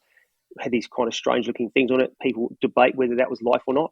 But Mars has what's called a runaway greenhouse effect. A runaway icehouse effect. So Mars doesn't have a magnetic field. So all the solar winds that hit Earth are redirected to the poles, and that's why the auroras are on the poles, because we have a magnetosphere, a magnetic field. Mars doesn't have one. So when the solar winds have been hitting Mars over the last few billion years, it has stripped away its atmosphere. Because it doesn't have a thick atmosphere, a lot of the gases have escaped. A lot of the water has boiled off. So if you get water in an environment where there's no atmospheric pressure, water will boil. So and it kind of boils off. So so that's called a runaway icehouse effect. Venus has what's called a runaway greenhouse effect. The gases are holding in all the heat. It just gets hotter and hotter.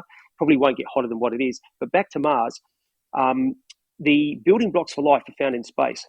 They're called polycyclic aromatic hydrocarbons, and they're just these carbon-based compounds, and they're found everywhere. They're even found in the soot of cars, car exhaust pipes.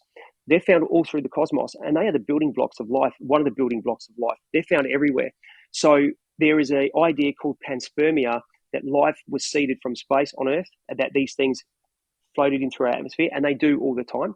And it's highly likely that if that panspermia theory is correct, and this isn't some crackpot theory, this is well discussed and researched in the scientific literature, it's highly likely that whatever seeded life on Earth here could have seeded it on Mars as well. I mean, we're very close neighbours. So even when we've had extinction events on Earth from asteroids that have wiped out the dinosaurs, and by the way, that's happened 5 or 6 times where dinosaurs have been wiped out, a lot of that ejecta, the material that is blown up into the atmosphere, a lot of that goes into space, and I guarantee some of that has landed on Mars.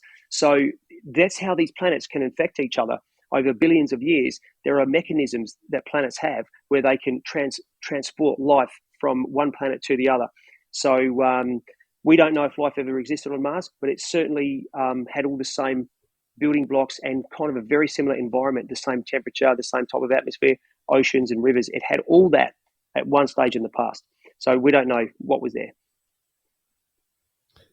What's the theory of what has potentially seeded this Earth, is one question. And just to follow up with that, is it possible to ever recreate another atmosphere on Mars again? Obviously, Elon Musk wants to try and get to Mars, wants to try and create a civilization on Mars with us again, to extend, because we're kind of stuck on this planet. We need to look at other planets as well in future for us survival of our species, right? Otherwise, we do get hit by a meteorite or something and wipes us out.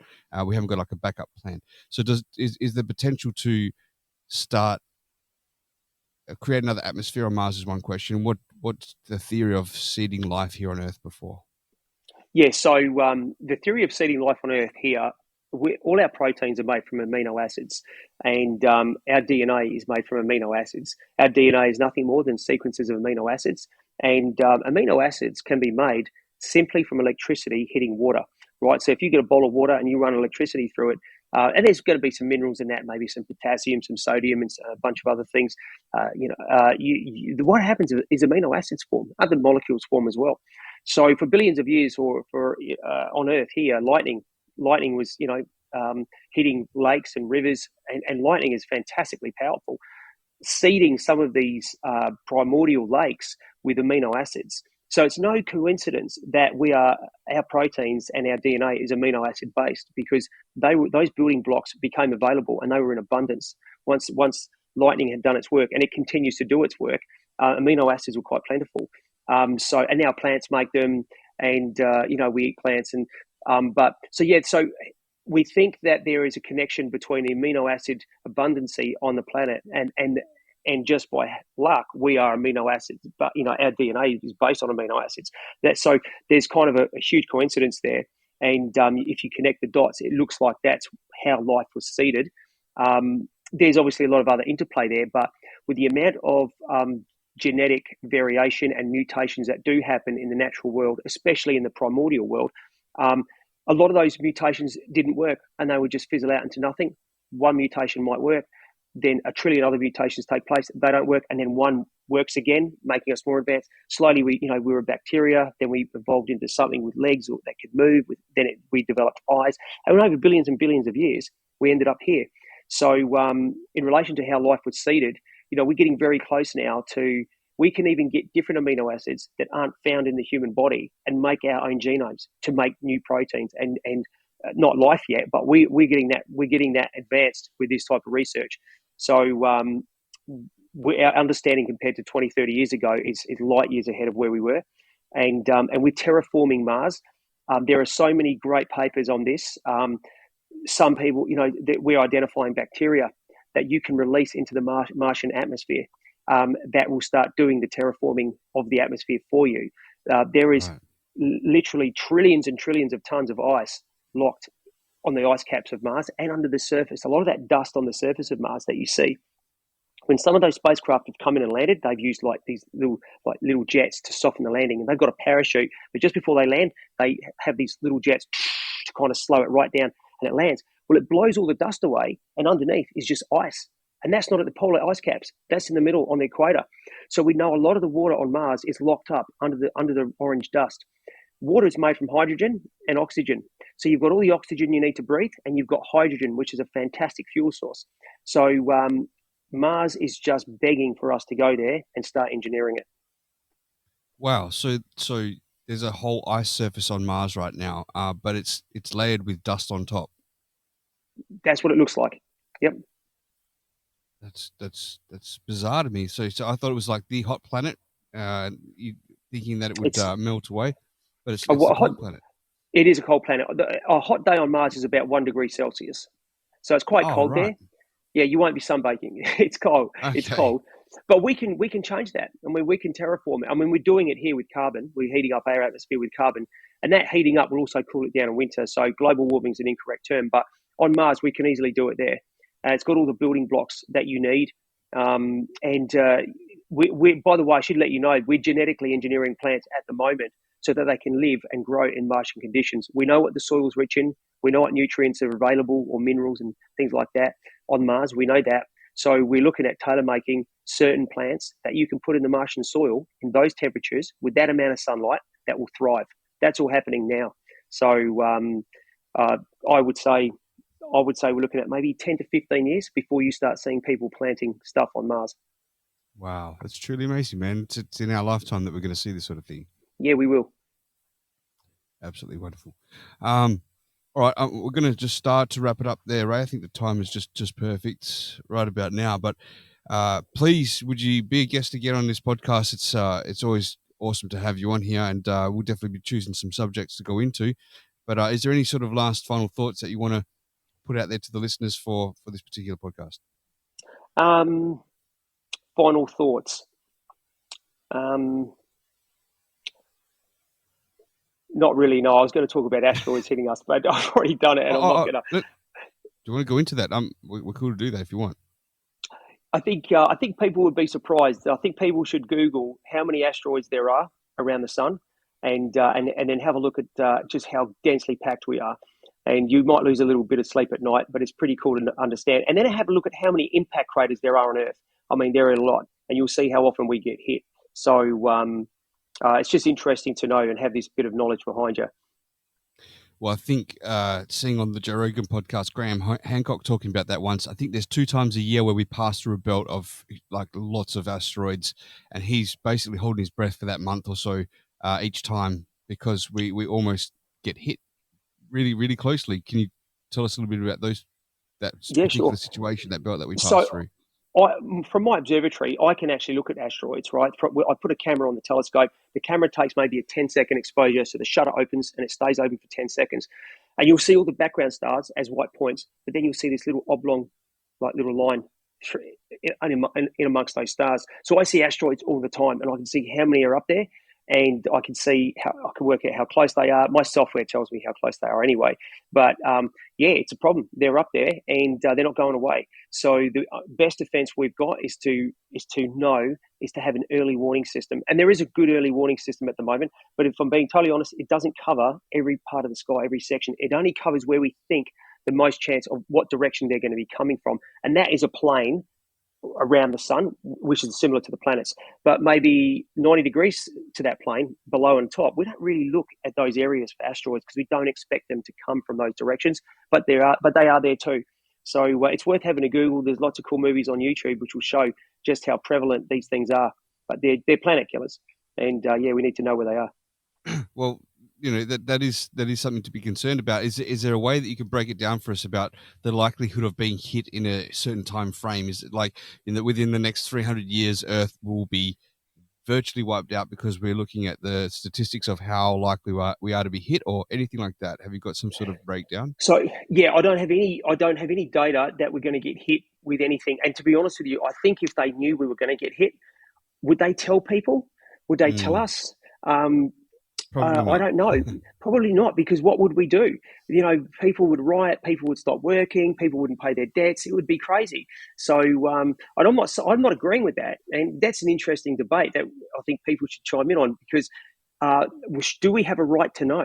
Do we have a right to know? Because do we risk planetary chaos, or do we just let the government do what they're going to do and just get on with the job of diverting it? Because telling us isn't going to help them. If anything, it's going to slow them down, because all the rioting happens in the street, people stop working. All of a sudden, governments have to now start putting their energy into handling that, when really they could put all their energy in just dealing with the threat and trying to do what they can. So I can see that governments and politicians would have a strong argument not to tell us, because they're worried about how humans would react. And look, we've seen people fighting in shops over toilet paper, which is not even an item you need to survive.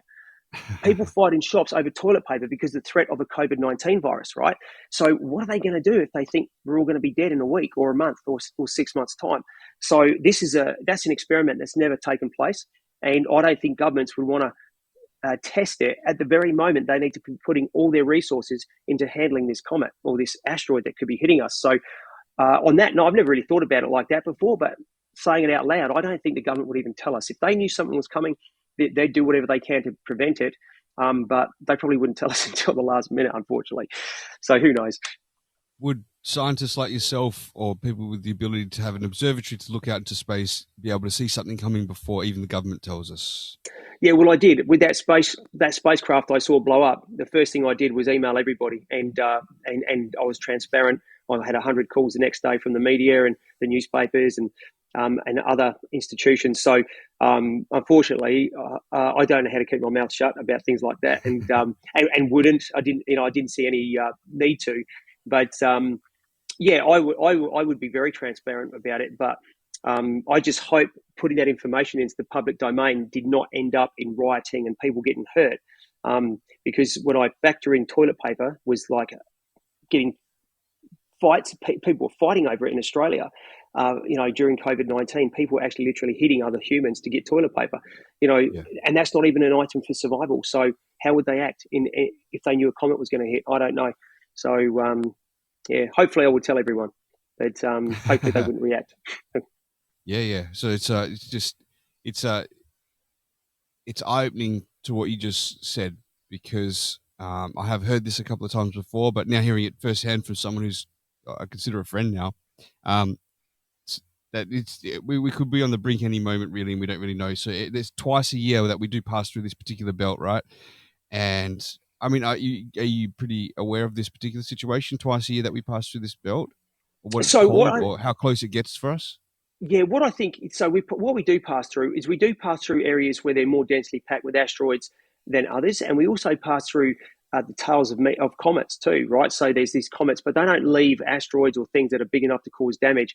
But those comet tails do cause meteor showers, which are great. And I've taken my kids out onto the lawn, put a blanket on there, and we lie there just looking straight up into the sky. And because I live in a relatively light polluted suburb, we don't see all of them, but we see some of the brighter ones. And you might see one every few minutes. So you've got to be patient. It's not like playing a video game where it's full of action, but you lie out there. But when you start seeing them, it's really cool. And you'll notice in a meteor shower, all the meteors come from the same part of the sky. And sometimes instead of just streaking across the sky like that, they come kind of at you like this and then just vanish. And that's kind of cool to look at. So my kids like doing that. But the belts that your colleague's talking about, they're not really, I wouldn't call them asteroid belts, but there are some regions which are more densely packed. But these asteroids are also moving very quickly as well. So they don't just stay in the one position and we don't move through them. There is an asteroid belt between Mars and Jupiter.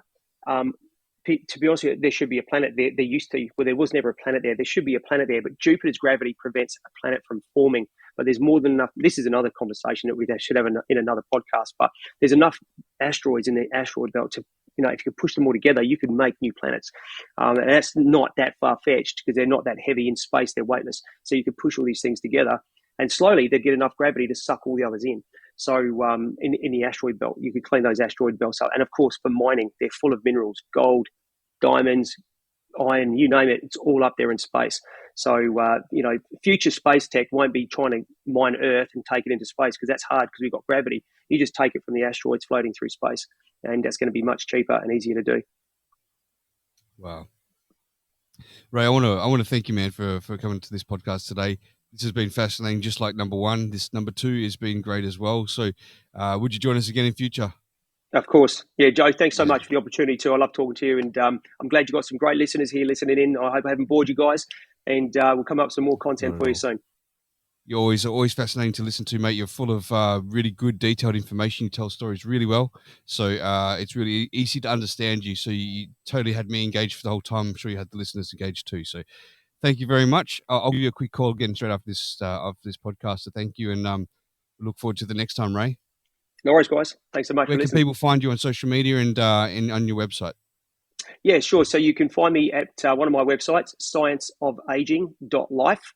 And you can also find my astrophotography website, which is thecosmicartgallery.com. And my social media website is either Ray D. Palmer, or that's for Twitter, at Ray D. Palmer. That's my Twitter account. And I'm also easy to find on LinkedIn and Facebook with the same Raymond D. Palmer.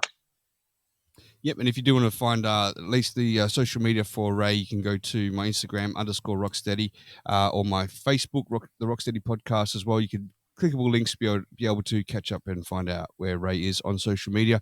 Mate, thank you very much. I said it last time, we've been busy over the Christmas period.